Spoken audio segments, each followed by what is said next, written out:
For today video ay magluluto tayo ng adobong chicken. So ayan nga mga langga ay yung chicken na yan, i-marinate ko na ng 30 minutes sa tuyo, suka, paminta at sa ano ba yung laurel.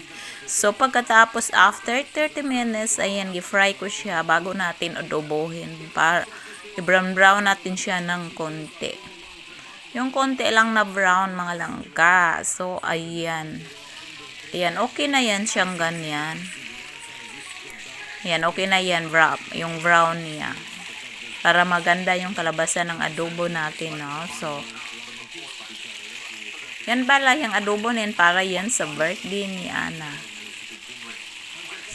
Pagkatapos natin dyan ay mag-fry tayo mag-isa tayo ng sibuyas. So, lagyan lang natin ng mantika na konti. So, yan pala lahat na na-frito ko na manok. Naka-brown na siya. So, yan, sibuyas mo na first bago yung bawang. So, depende yan sa inyo, no, kung anong unahin nyo. Pero para sa akin, yung sibuyas kasi matagal lutuin.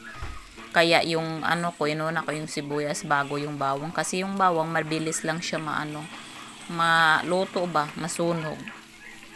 So, lutuin lang natin yan bago natin ilagay yung sauce. Yung binabara natin kanina.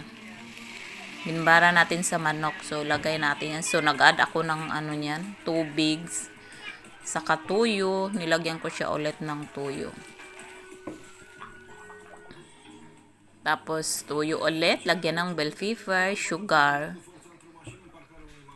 Yan yung pangpalasa natin, sugar. Naglalagay ako ng sugar. So, depende sa inyo kung paano lutuin niyo yung yung adobo niyo. Pero ako nag-a-add ako ng konting sugar.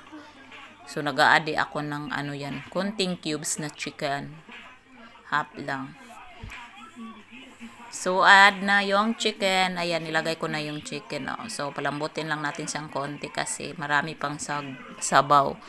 Pero paluto na at malambot na yung manok. So, di ba brown na brown yung natin kalabasan ng manok. Ayan na, konti na yung sabaw, luto na yung adobo natin. Yan palang ulam na.